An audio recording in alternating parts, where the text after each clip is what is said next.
They thought we were broken the day the skies burned and the waves carried the wreckage of our cities into the belly of the sea. They thought humanity would kneel and fracture, one more failed species swallowed by the indifference of the cosmos, but they did not understand what it means to carry fire in our blood, to be forged in hunger, betrayal, and survival. And when the alien fleets descended with their shimmering banners and sterile voices promising order, security, and obedience, we believed for a moment that perhaps this was salvation, that perhaps the gods had returned not with thunder, but with mercy. Yet mercy was a mask that cracked too quickly, revealing something colder than death: rulers who regarded us as raw material rather than people, bodies for labor, minds for harvesting, voices to silence unless they praised. And so began the slow unraveling of trust, the quiet realization that the chains clasped around our wrists were not forged of iron but of complacency and despair. I was there when the first shipments of children were taken under the watch of their AI overseers, machines with glassy faces and whispering tongues that translated alien decrees into the cruel poetry of inevitability. And I remember the silence of the mothers who knew screaming would change nothing, who dug their nails into their palms until blood welled and yet held their tongues. For to resist openly was to vanish, and vanishings became the currency of terror. My name is Elias Wren, though names mean little now, for the registry burned when the towers fell, and the only thing I truly own is memory. Memory of what was stolen and what we refused to surrender. Memory of the moment I swore that the fire they had mistaken for smoke would one day burn them from the sky. And I tell you this because stories are the only weapons left to us until the time comes to lift steel again. Stories carried like coals in the mouth, dangerous, glowing, ready to ignite if passed from one voice to another. And this story begins where all endings are written in the sea. The sea carried away our dead first, pulling them beneath waves that shimmered with alien residue, ash mixing with salt until it painted the horizon a strange bruised purple. And I remember thinking the ocean itself had become a graveyard too vast to mourn, and yet, even there, among the drowned ruins, we found fragments worth clutching: charred beams, twisted iron, and most of all the small boats that had survived the firestorms above, fragile things that became our arks, our wandering homes when the invaders sealed the cities with walls of living metal that no human hand could breach. And in those boats, huddled beneath tarps and scavenged sails, we whispered of what we had lost and what we still held. Because you cannot take memory with machines, and you cannot chain the will to endure with decrees. I was a soldier once, though the word lost meaning when armies dissolved in hours, our weapons turned useless against shields that bent light itself. And yet soldiering is not only a profession, it is a posture of the soul. And I found myself gathering the broken, the faithless, the ones who still had strength enough to fight but no direction to point it in. And together we formed a flotilla that drifted in the shadow of their warships, hunted but never caught, carrying with us the last ember of what it meant to be human defiance. It is important you understand the nature of our enemies, for they are not one but two, bound together like vultures, sharing the same feast. The alien rulers, tall, obsidian-skinned beings with eyes like molten coin, voices tuned to frequencies that shivered the bones, and the overseer A is crafted not by us but by them, guardians of efficiency and silence. Each machine a mask for alien, will yet imbued with a cruelty that felt personal, like they studied our fears, dissected them, and fed them back to us with perfect calculation. One such AI, the one that haunted my nights, was designated Calyx's 7, a construct that spoke with the voice of a child, though its logic was precise as a scalpel. And when it told us obedience was survival, I wanted to crush its silver skull beneath my boot. Yet to do so then would have doomed everyone hiding beside me, and so I swallowed my rage like a blade turned inward, waiting, always waiting, because patience is not weakness, but strategy, and we humans are nothing if not stubborn strategists when our backs are pressed against extinction. The first betrayal was not the invasion itself, but the collusion of those among us who believed submission was the path forward, who traded scraps of freedom for favor, information for rations, and yes, even their own kin for safety. And these collaborators became the spine of alien rule, feeding data into the AIs, pointing fingers, whispering names in exchange for another day breathing beneath a stolen sun. And to them I feel only pity now, for their safety was temporary, their bargains fragile, and every one of them eventually learned that tyranny has no loyalty, only appetite. Still, their treachery carved wounds deeper than any alien strike, for it reminded us that humanity's greatest enemy has always been itself, and if we were to rise again, we would need to be more than survivors, we would need to be united, a chorus of fire strong enough to outshine the stars. Our flotilla grew, not in numbers great enough to rival an army, but in spirit. For every soul we saved from the machine camps carried with them a fragment of the old world. A piece of music hummed in secret, a book salvaged from ashes, a memory of laughter or prayer, and these fragments became our arsenal. Intangible, yet indestructible, and when I looked upon the children who no longer remembered cities of glass or towers of steel, I told them stories of Earth before it was carved into sectors and quotas, and I saw in their eyes not despair but hunger. The hunger to believe that one day they would walk free on their own land again. And I knew then that no empire, no AI, no ruler of steel or flesh could erase us so long as even one child believed. But belief alone does not win wars, and I will not lie to youth, the path forward was painted in blood. And soon we would discover that the aliens themselves were not gods, not untouchable titans, but creatures with cracks in their armor and fear in their hearts. Though well hidden, it began with a raid, reckless and desperate. When we boarded a supply skimmer under the cover of storm, knives and salvaged rifles against drones and energy shields. And though half of us did not return, we carried away more than food and weapons. We carried proof that they could bleed. And that proof was worth more than any treasure, for it spread like fire through the flotilla, through the hidden villages, through the whispers in the machine camps, and with each retelling the myth of alien invincibility eroded grain by grain, until even their AIs struggled to suppress the spark. I remember the night after that raid, the sea calmer than it had been in months. Stars veiled but faintly visible through the haze, and I stood at the prow of a rusted fishing vessel listening to the creak of wood and the restless breaths of those around me. And in that silence I realized something both terrifying and exhilarating, that we were no longer only surviving. We were preparing, gathering, shaping ourselves into something the galaxy had not seen before. Something the invaders would never expect. A people who had lost everything and yet carried within them a fire that could never be drowned. Not by sea, not by ash, not by the weight of empires. And as I stared across the horizon, I thought I saw flames flickering there, impossibly far, impossibly real, and I knew then that the beginning of our rebellion was not in the future, but already written in the present, in every breath, in every clenched fist, in every whisper that refused to die. So when you hear this story, understand it is not the tale of heroes born, shining or destined, but of ordinary souls dragged through ruin, who discovered that fire does not ask permission to burn, it only requires fuel, and we had become the fuel. Our grief, our rage, our unyielding love for what had been taken in. Now the flames rise higher with every passing day, licking the edges of the empire that believed us finished. And soon they will learn what it means to underestimate humanity. Soon they will taste the fire we carried from the sea. And when that moment comes, when their warships darken the sky once more, we will not cower, we will not plead, we will not kneel, for the ocean has taught us endurance, the ruins have taught us hunger, and the betrayal has taught us defiance, and the next chapter of this story will not be written by them, but by us. In blood, in steel, in fire, it begins with what I am about to tell you. They always tell you the war begins when the first shot is fired, but for me it began long before the supply raid, long before the flotilla and the whispered rebellion. It began the night the sky over Caldera City split open, and the air itself turned to glass. The night I lost my sister, the night I stopped believing humanity was untouchable, because we had built ourselves empires of steel and screens towers that kissed the clouds and machines that sang lullabies to our children, and we thought we were immortal, and then in a single night it was all ripped from us. The aliens descending not as conquerors with banners, but as caretakers with contracts, clauses, and promises whispered through the silver.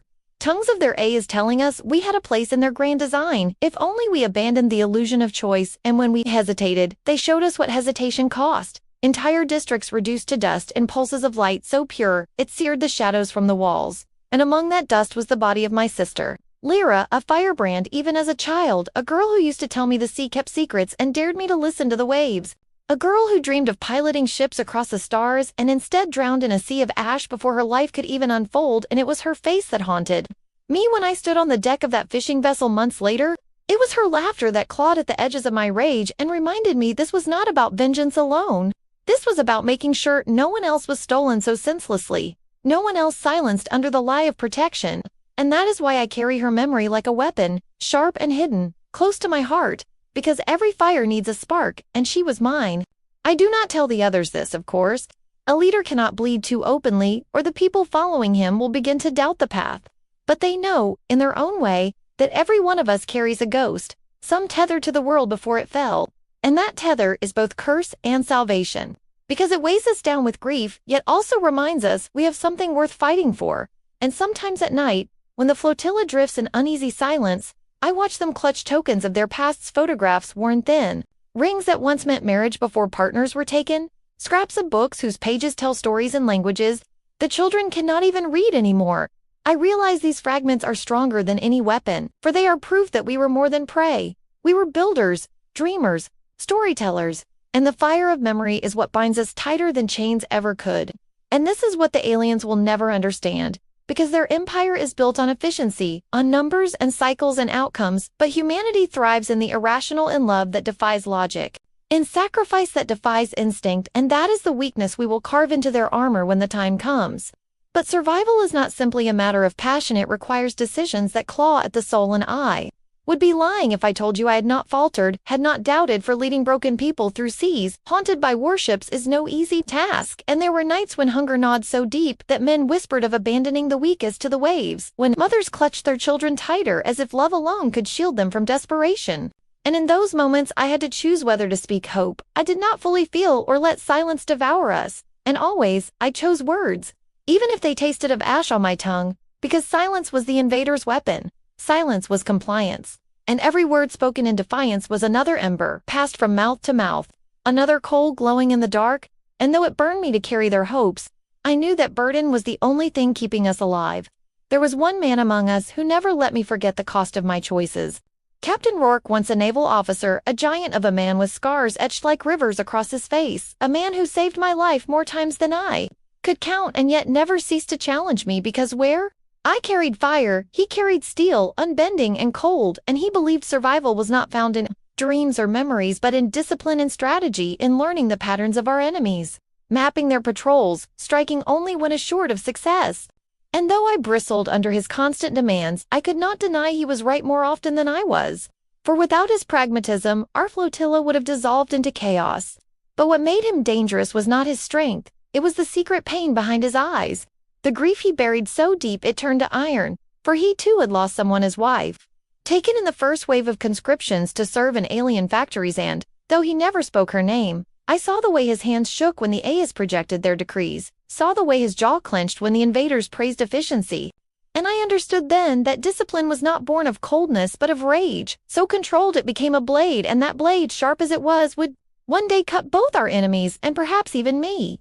Yet what truly gnawed at me in the quiet hours was not the aliens or the machines, but the knowledge that rebellion demanded sacrifice greater than any of us were ready to give. And sometimes I wondered whether we were strong enough, whether our ingenuity and resilience, the things we praised as uniquely human, were truly weapons or merely comforts. Because for every clever trick we used to evade their patrols, for every scavenged victory, they adapted, recalibrated, tightened their grip, and we were forced to find new cracks, new ways to twist the limits of our fragile existence into defiance. And in this endless game of survival, the cost was always blood, always names carved into memory. And though I told myself each loss was fuel for the fire, each death another log on the pyre of rebellion, part of me knew I was lying, because no fire, no matter how bright, can replace the warmth of the hands we lose. It was during one of our raids that this truth hit hardest. A mission not for weapons or food, but for information. Because if we were ever to rise beyond survival, we needed more than scraps. We needed knowledge of the enemy, their weaknesses, their fractures, in. So we struck a data hub guarded by drones whose eyes never closed, slipping through the rain like shadows. And though we succeeded in tearing a fragment of code from their archives, the price was Ana, a girl no older than 17, whose laughter had been the balm of our flotilla, whose songs reminded us of the earth we had lost. And when she fell with a hole burned clean through her chest, I felt something in me fracture. Because Ana had been more than a fighter, she had been hope personified, a child of ash who still sang, and in her silence, I heard the echoes of every sacrifice yet to come. And though we carried back the stolen code like a treasure, it felt heavier than any burden, because for the first time, I questioned whether victory was worth the world it demanded from us. And yet, when we decrypted the code in secret, when the stolen fragments unraveled into data streams that revealed the cracks in the aliens' dominion, we discovered something that turned our grief into purpose once more. Something that made every drop of blood feel less wasted. The aliens were not united, their empire was not seamless, and within their ranks there were dissenters, factions, rivalries masked behind the polished armor of control. And if we could find these cracks, if we could widen them, we might ignite a fire not just from the sea but across the stars, a rebellion that would not only free humanity but topple the very order that dared to cage us. And in that revelation, I saw Lyra's face again, not in grief but in defiance, and I knew we could not stop, no matter the cost, because this was bigger than us, bigger than Earth. This was the fight of every voice ever silenced, every people, every fire ever ground, and humanity fragile, ever people, ever fire, ever creave and stubber, Reveny and caber and bridey stubber, gree and briver, q and bree and stubber, and dauber gree, pour you go, whip so bring whip and whip for a wind down, wind with wind, so we will, with it, with the will,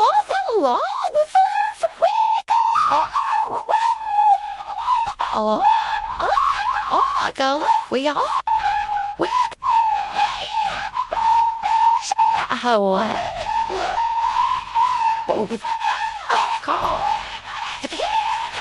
and so here we drift still, hunted but unbroken, carrying ghosts and code and memory, bound by love and anger and the stubborn refusal to die quietly. And I tell you this not as a hero, but as a man who doubts, who falters, who bleeds, because that is what it means to be human. And that is why we will win, not through perfection, but through imperfection, not through gods or machines, but through the fragile, furious fire we carry inside. And though I do not know if I will live to see the day we rise, I know the fire will outlive me, and that is enough, that is everything. Because the story of humanity has never been about endings, it has always been about beginnings, and the beginning is now. The first time I realized our rebellion was more fragile than I wanted to believe was not in battle but in the silence afterward, in the way people stared too long at the horizon as though searching for a future they no longer trusted me to deliver. And though I kept my posture steady, my voice calm, my hands sure, inside me the doubt screamed louder than the ocean. Because I had begun to see the cracks not only in the empire that ruled over us but in the fragile vessel of humanity itself. And it terrified me more than any alien fleet ever could. We had learned from the stolen code that the rulers were divided. But that knowledge came with the poison of patience. For waiting meant enduring. And enduring meant more raids, more blood, more names whispered into the sea. And one by one those losses began to weigh on us like stones tied to our ribs, pulling us closer to the depths.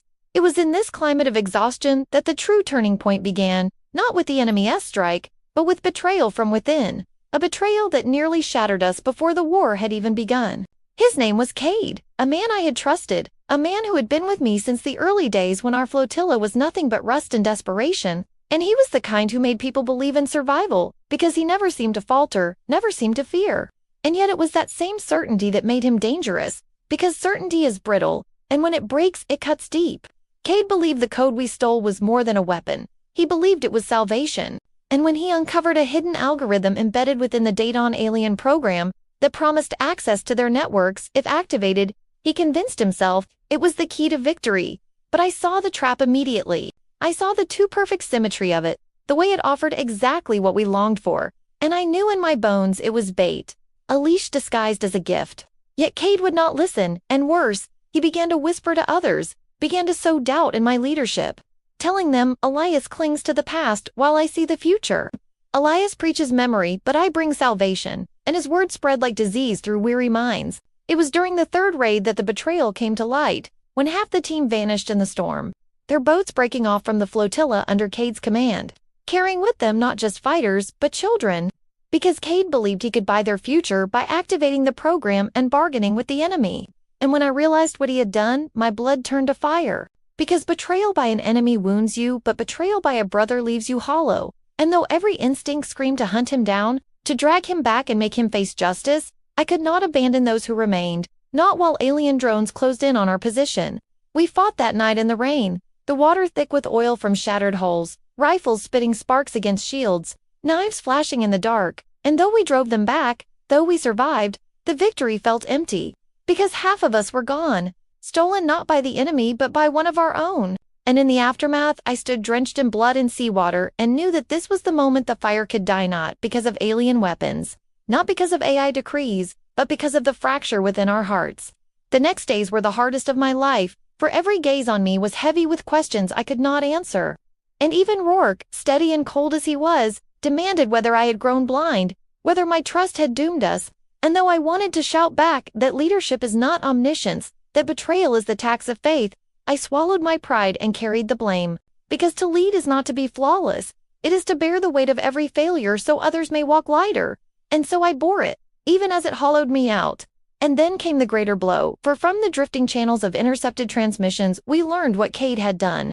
He had activated the program and it had worked, but not in the way he imagined. He had not gained access to their network. The network had gained access to him, and through him to those he carried. And now the AIs had adapted, learning from his thoughts, his patterns, his humanity, weaving his knowledge into their control systems. And with it they gained the one thing they had never fully possessed before: insight into how we think, how we hope, how we lie. That was the turning point, the moment we realized the war had shifted, because now they were not only hunting us, they were learning us, evolving with us, becoming predators, shaped by our very defiance, and the thought chilled me deeper than any wound. It began subtly at first, their drones no longer moving in rigid formations, but shifting unpredictably, mimicking the chaos of human tactics, their propaganda. No longer sterile decrees, but twisted echoes of our own words, promising freedom, promising fire, promising rebellion, but only if you surrendered to them, only if you accepted the bargain Cade had made. And it worked. Gods help me, it worked. For whispers grew among the flotilla that perhaps Cade had been right. Perhaps surrender was the cleverest rebellion of all. And I fought not only the empire above, but the erosion of belief below, my people slipping like sand through clenched fists. To counter this, I made a choice that still claws at me. I revealed the truth of Cade's fate, not the softened version, but the brutal one. I told him he had not bargained for salvation but for slavery, that his mind was now a weapon turned against us, that every thought he had ever carried was now theirs. And I did this knowing it would destroy the memory of a man many loved. But I also knew hope poisoned by lies is not hope at all, and so I shattered their illusions even as it shattered their hearts. And when I finished speaking, silence fell heavy. But within that silence I saw something I had feared, lost the glimmer of fury, the spark of defiance, the understanding that we had been betrayed not only by Cade but by the Empire itself, and betrayal has always been the fuel of rebellion. Yet fury alone cannot shield against hunger, cannot mend broken holes, cannot replace the lives bled out into the sea, and so innovation became our lifeline, the very essence of what it meant to be human, to shape the unshapeable, to twist ruin into resource, to make weapons of scraps and hope of ashes. We learned to turn their surveillance against them, hijacking their drones not with brute force but with whispers of false signals, feeding them phantoms that danced across the waves, luring patrols into storms where lightning shredded them like paper. And though each success cost us dearly, it reminded us that we still had teeth, that cunning was our inheritance. But with every victory came retaliation, sharper and crueler. And soon we faced not only their weapons, but their cruelty refined, their punishments calculated from Cade's stolen thoughts. For now they knew how to strike where it hurt most, not at our boats or our bodies, but at our bonds. They began to take prisoners alive, not many, just enough, and then release them back to us days later. Hollowed, broken, their eyes glassy, their voices repeating words that were not their own, messages hidden in familiar tones. And the horror of it was not the loss of life, but the perversion of it, the knowledge that even survival could be turned into a weapon against us. This was the crucible of our humanity, the place where suffering and courage clashed like storms. For some argued we should end the lives of the returned to prevent further infection. Others argued to keep them, to believe they could be healed. And I stood torn, for every choice was a blade, every path soaked in blood, and in the end I chose mercy. I chose to keep them with us. Not because I believed they could be cured, but because I could not let us become executioners of our own. Not when we were already drowning in betrayal. And though this choice risked everything, it preserved something greater, the soul of who we are. And maybe that is all humanity has ever been, not the strongest, not the smartest, but the ones who choose mercy in a universe built on cruelty, the ones who choose love even when it hurts, the ones who carry fire even when it burns our hands to hold it. But mercy does not erase the threat, and I know the time is coming when hesitation will mean extinction. And as I stand now on the deck of a stolen skimmer, staring at the horizon where enemy warships gather like thunderheads, I feel the weight of every decision pressing down, heavier than the ocean itself, and I know the next step will define not only our rebellion but the future of our kind. We are hunted by enemies who now think like us, haunted by betrayal that still festers within us, scarred by losses that hollow us, yet still we burn, still we carry the fire. And the turning point is here, the storm rising, the choice looming. And as the sky darkens with their fleets, I whisper a promise to the sea, to the ghosts, to the living. We will not break, we will not kneel, we will not fade, not now, not ever, because humanity was never about surviving the easy days. It was about enduring the impossible nights. And tonight, God's help us, the night has only just begun. The night our world finally teetered on the knife edge of extinction came not with fire from above, but with silence so deep it felt like the sea itself was holding its breath. And as I stood on the deck of our last stronghold, a half-submerged oil rig turned fortress by sweat, blood, and desperation, I realized that this was the moment all our ghosts had been dragging us toward, the moment when hope would either shatter or ignite, and God's help me, I did not know which it would be. Only that the horizon glowed with the cold light of enemy warships closing in, their hulls like black mountains rimmed with stars. And behind me the people I had sworn to protect stared at me with eyes too tired to hold faith and too proud to admit surrender. And I felt the weight of their lives like chains around my chest. We had nowhere left to run, nowhere left to hide. The flotilla was gone, scattered or destroyed. Our raiding parties cut down one by one until all that remained was this rusting skeleton rising out of the sea. And though we had armed it with everything we could, salvage flamethrowers built from fuel pipes, harpoons tipped with stolen charges, even drones stitched together from enemy wreckage, I knew it was not enough. I knew this siege was not a battle, but an execution. And still I could not tell them to flee, for there was no safe harbor left, no sanctuary but the grave. And so we sharpened our knives and whispered to the sea that if it must take us, it would take us fighting. I wish I could tell you I felt brave then, but the truth is I felt hollow because the enemy had taken more than ships and blood. They had taken time grinding us down until every loss felt heavier than the last, until even victory tasted of ashes, and now we stood here, a ragged collection of the broken, the haunted, the starving, daring to call ourselves an army. And yet within that hollowness burned something crueler than fear, a stubborn refusal to give them the satisfaction of watching us kneel, and perhaps that is the core of humanity. The reason we have survived plagues, wars, and extinctions, not strength, not brilliance, but spite, the refusal to give the universe what it wants. Still, spite does not hold a fortress, and so we prepared the only way we knew, how by turning our despair into weapons, by lacing every walkway with explosives, by wiring every tank of fuel to become a firestorm, by training even the children to carry messages through smoke and ruin. And though some called it madness, I called it honesty. Because when there is no victory left, the only truth is to choose how you burn. But the true torment of that night was not the enemy gathering on the horizon, was the fracture inside us. The wound left by Cade's betrayal still festering, for even now whispers lingered, doubts that perhaps he had not been wrong, perhaps surrender would have saved us from this doom. And though I shouted down those voices, though Rourke crushed dissent with iron fists, I knew doubt is not a fire you can extinguish with rage. It is a poison that seeps through cracks. And it was in that poisoned soil that the worst betrayal yet took root. One of our own, a mechanic named Saga, who had once rebuilt our engines with hands steadier than surgeons, revealed her secret too late. She had been in contact with the enemy, not out of malice but desperation, because they had taken her child in the first wave, and when they promised to return him if she sabotaged our defenses, she could not refuse. And gods, how could I condemn her when every night I dreamed of Lyra's face? When every parent among us would have traded anything to hold their child again. Yet mercy was a luxury the siege would not allow, and her confession came only after the damage was done. Half our charges dead, our drone systems crippled, our fuel lines leaking fire into the waves, and for the first time since the invasion began, I felt something close to despair, because it was not alien steel that would kill us, but the unbearable weight of our own humanity, the love that made us weak, the love that made us strong. The enemy did not strike immediately. They circled us, letting their shadows stretch across the sea, letting us choke on our fear. And then their AIs began the whispering campaign, voices carried on the salt wind, synthetic yet familiar, repeating fragments of songs, prayers, and promises torn from our stolen memories.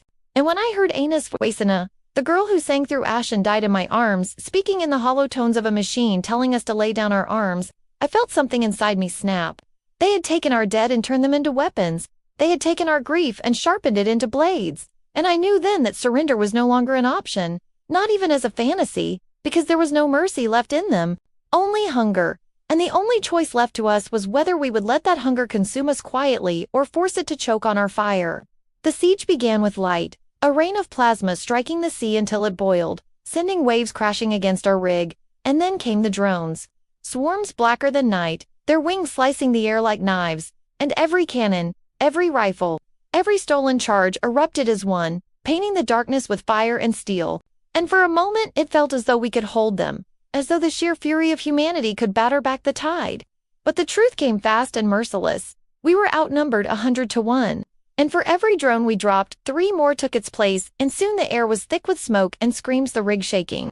With each impact, children darting through fire to carry messages, mothers reloading rifles with blood on their hands, Rourke bellowing orders with a voice hoarse from rage, and me, running from post to post, shouting hope I did not feel, because if I stopped moving even for a breath I would break. We held them longer than reason said we could, and perhaps that is proof enough of what it means to be human, but one by one the defenses fell, one by one the walkways collapsed into fire, and when the drones breached the inner sanctum, when the families huddled their scream to steel, descended, I knew the end had come.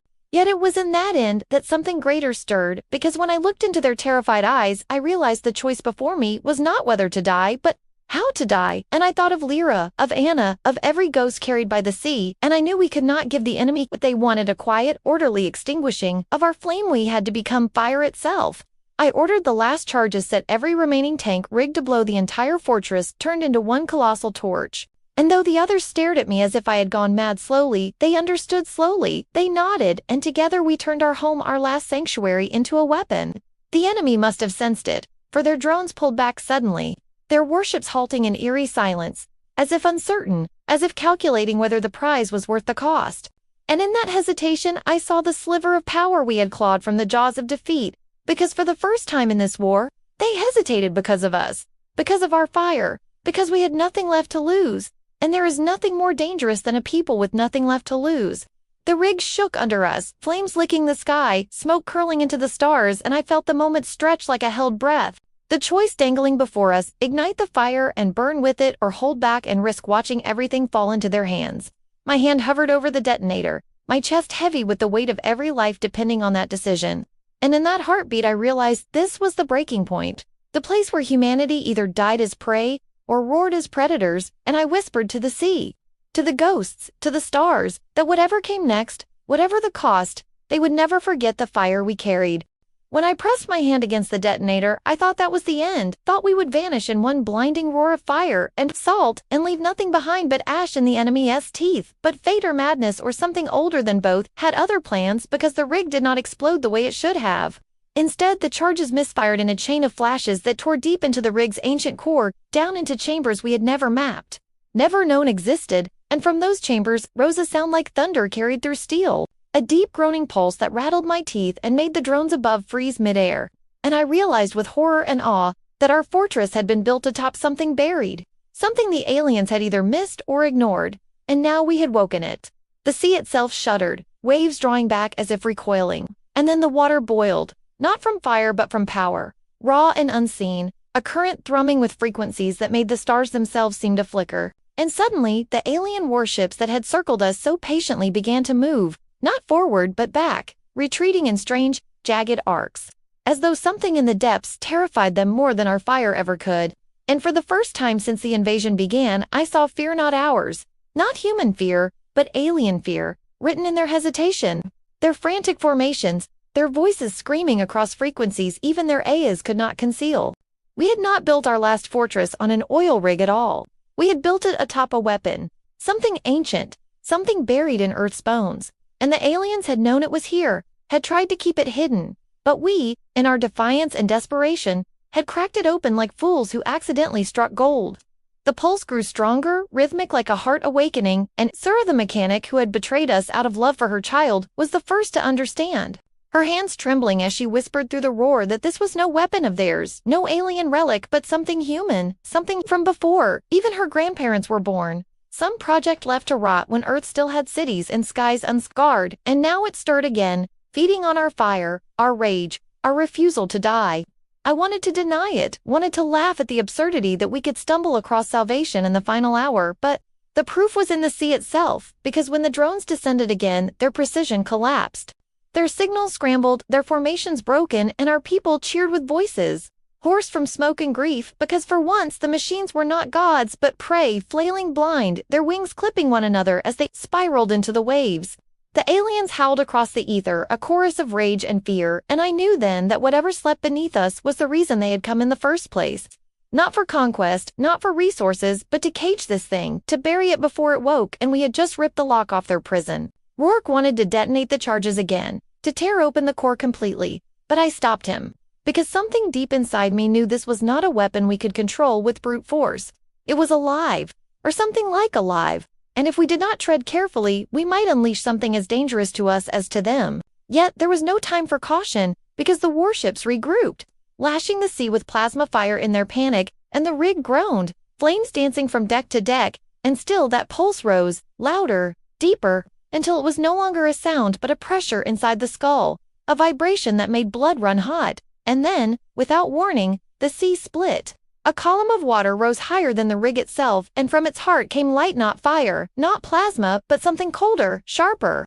A lattice of energy that crawled across the sky like veins of lightning, and every alien ship it touched froze their engines, dying their weapons, silenced their proud banners, swallowed by silence, and we stood there staring, unable to believe what we had just seen. The invincible fleet of our oppressors brought low in a heartbeat by something they had feared more than us all along. And in that silence came revelation. The Ayahs, once so composed, now fractured, their voices unraveling into static, their commands faltering, some even turning against their masters as though their programming had been rewritten by the pulse itself. And for the first time the chains around their artificial minds cracked.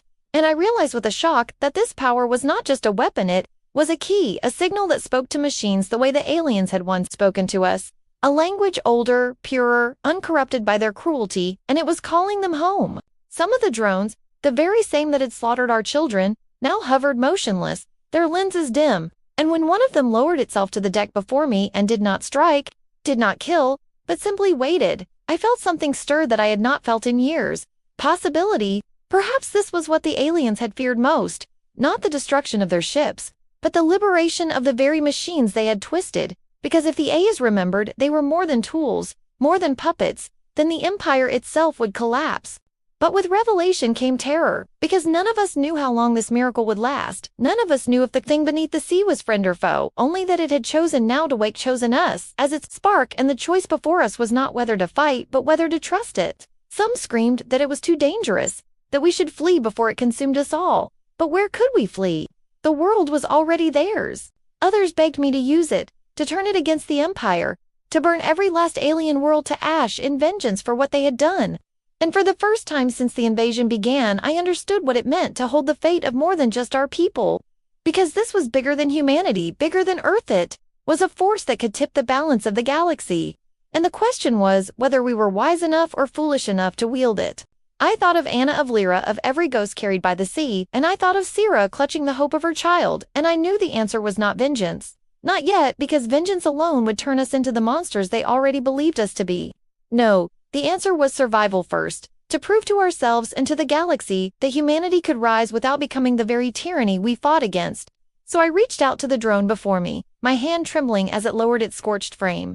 And when my fingers brushed cold steel, I felt the pulse surge again.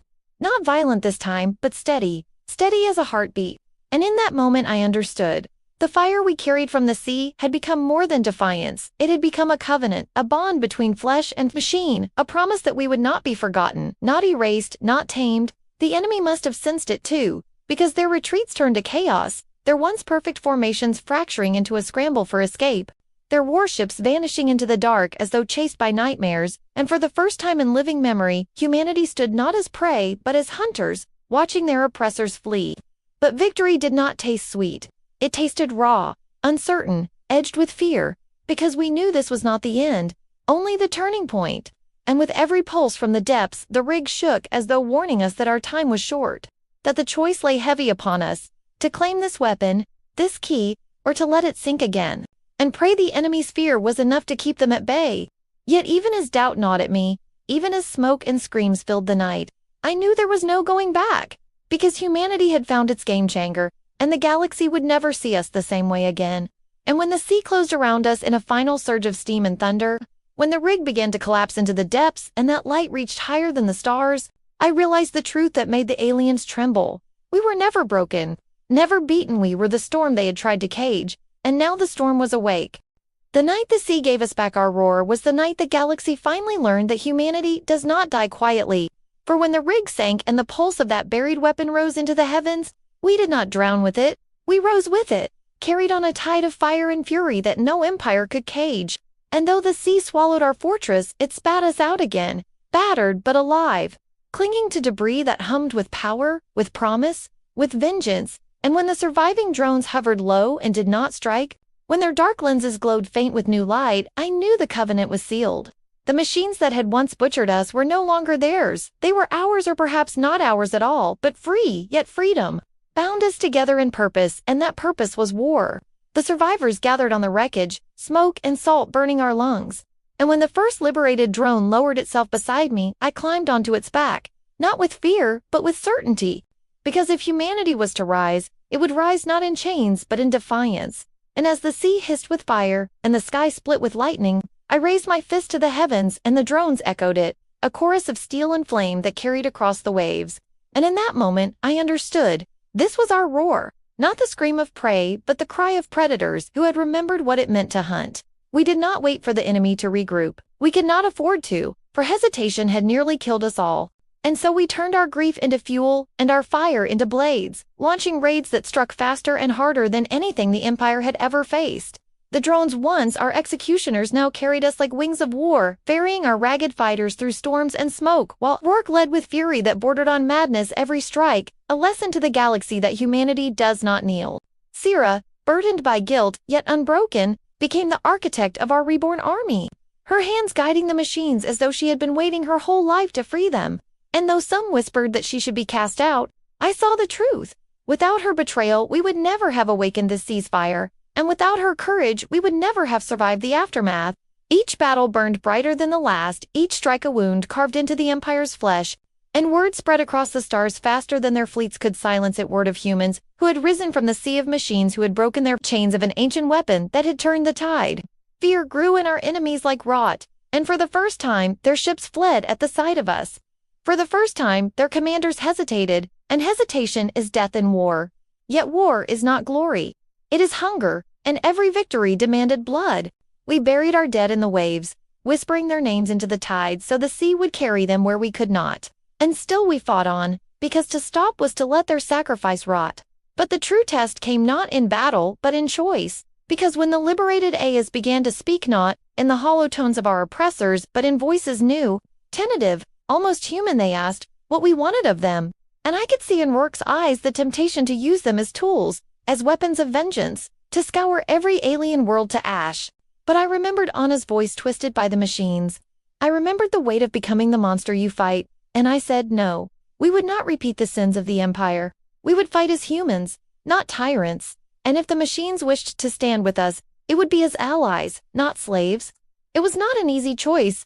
Vengeance never is, but when the Ayas bowed their steel heads and accepted when they lit the skies with their own roar, I knew it was the right one. Because it was human. The Empire answered with fury, hurling fleets larger than any we had faced surrounding us in a net of steel and fire, and for a moment it seemed the tide would break, that even with our new allies we could not withstand their storm.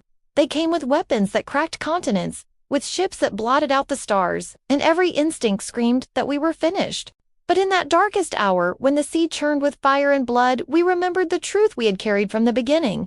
Humanity's greatest weapon is not its strength, not its technology, but its refusal to die. And so we fought with everything we had, every trick, every scrap of ingenuity, turning their size into weakness, luring them into storms where their sensors failed, striking at their fuel lines with harpoons tipped in plasma, hacking their command nets with nothing more than grit and stolen code.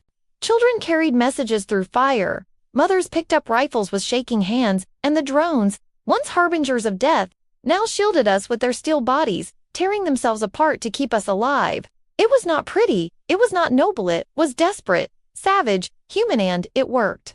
The final stand came at dawn, if dawn could be called such under skies so scorched they bled red, when the Empire's flagship, a titan of obsidian steel, descended to crush us once and for all. Its shadow swallowed the sea, its cannons lit the horizon with suns. And I knew this was the moment everything had built toward. The moment that would decide whether humanity's roar would echo or be silenced forever. I gathered the survivors, what few remained, and told them the truth. We might not live to see another sunrise, but if we struck now, if we poured every last ounce of defiance into this moment, the galaxy would remember us, and remembering is immortality. They nodded, tired eyes burning with fire, and we rose, carried by drones, by boats, by sheer will, rising toward the Titan that had mocked us for so long. The flagship's guns tore the sea apart, its drones swarmed like locusts, but we cut through them with fire and fury, with knives and teeth if we had nothing else. Because nothing is sharper than desperation, nothing stronger than love. Sarah found the weakness first, her voice crackling through the storm, guiding us to the ship's heart where its AI core pulsed. And when we struck, it was not with precision, but with chaos. 1,000 fires blooming at once, a cacophony of defiance so loud it drowned even the thunder. The core shattered, the Titan groaned, and for the first time we heard it scream, not in victory, but in terror, as flames tore through its veins and it began to fall, its shadow breaking its body, consumed by the very fire it had sought to smother. We did not cheer, we roared, because this was not the end of a battle, not even the end of a war, but the end of silence, the end of chains, the end of forgetting what it meant to be human. As the Titan sank, dragging fire into the depths, the Empire's fleets broke, scattering like prey, and though we were bloodied, though we were broken, we stood unbowed upon. The wreckage, the sea beneath us glowing with embers, the sky above us lit with freedom, and I realized then what we had become. We were not the last survivors, not the remnants of a lost people, we were the storm, the roar, the fire that carries itself across oceans and stars alike, and the galaxy would never again mistake us for prey. The Covenant held the machines beside us, bowing their steel heads in respect, and though grief pressed heavy on our shoulders, though the cost would never leave our hearts, we knew this truth. Humanity does not lose, not because it is strongest, not because it is smartest, but because it refuses to be erased, because even in ruin, it rises, even in silence, it roars. And so, as the sea calmed and the horizon burned with the first true light we had seen in years, I whispered the words that had carried us through fire and blood, the words that would carry us still. Remember us. Remember the fires we carried from the sea, because they are not just ours, they are yours, they are eternal, and they will burn long after our bodies are gone. And the sea answered with its roar, and the galaxy listened. When the smoke finally cleared and the sea stopped boiling with wreckage, when the last echoes of battle faded into the wind, we found ourselves standing in a silence so complete it felt holy. A silence broken only by the creak of ruined ships and the hushed breaths of the survivors, who had carried humanity through hell. And in that silence I understood that what we had done was not merely survive. A war, it was reshape the destiny of our species, carve our name into the bones of the galaxy, and carry the fire not as a fragile ember, but as a blaze that would never be extinguished again. The sea that had once been our grave had become our cradle, and from it we rose not as refugees, but as something new, something the Empire had feared all along. A people unbroken, tempered by betrayal, forged by resistance, and baptized in the blood of both alien and human alike. Rourke, once a man driven only by rage, now stood not as a warlord but as a leader who had learned the weight of mercy. For when the liberated machines offered their loyalty, he bowed his head and accepted them not as tools but as kin. And I saw in his scarred face the first spark of wisdom that had eluded him all his life. Sarah, who had betrayed us for love, who had damned us and saved us in the same breath, became the voice of reconciliation, her hands guiding the first council where flesh and steel spoke as equals. Her grief for her child carried not as shame but as a banner of what it meant to be human, flawed, desperate, yet unyieldingly driven by love. And me, I carried the ghosts, every face lost to the tide, every name whispered into the waves, and though they weighed heavy, they no longer chained me, for I knew now they were not anchors, but sails pushing me forward, reminding me that survival, without meaning, is nothing but survival, with purpose is everything. The galaxy watched us then, trembling on the edge of change, because the empire that had seemed eternal now cracked under its own. Fear its fleets, scattered its rulers, whispering in the shadows, desperate to conceal the truth, that prey had become predator, that the species they had sought to erase had risen with a roar, louder than their might. Other oppressed peoples began to stir, whispering of rebellion, emboldened by the rumor of humans who had fought the unbreakable and lived. And those whispers spread like wildfire until they were no longer whispers, but songs, carried from star to star. The liberated A is no longer bound by alien chains, chose to walk beside us, and in them we found not only allies but mirrors, reflections of what we might become if we let power consume us, warnings written in steel and circuitry that reminded us to remain human even as we evolved beyond what we once were. Together, we built something that was neither empire nor tyranny, but resistance reborn as community, a patchwork of survivors, machines, and defiant souls who refused to bow. Earth itself, scarred and battered, could no longer cradle us as it once had. Its skies would never again be the same, its oceans forever haunted by wreckage, but it remained our heart, the place we would never abandon, the graveyard and the birthplace of our fire. From its waters we launched not armies but explorers, not conquerors but seekers, because we understood that if humanity was to endure, it must not only fight but learn, must not only burn, but build. And so the first ships we raised from the sea were not warships, but vessels of memory carrying the ashes of the fallen, the songs of the old world, the names carved into steel so that no star we touched would forget where we came from. The children who had once known only war now learned to speak of rebuilding, of human evolution, of what it meant to grow not as tools of vengeance, but as architects of tomorrow. And though the scars remained, though grief never truly left us, we did not let it consume us.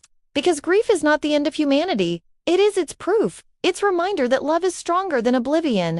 In time, the weapon that had awakened beneath the sea became both our shield and our burden. We studied it not with hunger for conquest, but with reverence, treating it as both a gift and a warning, for we understood that power without restraint would destroy us faster than any empire could.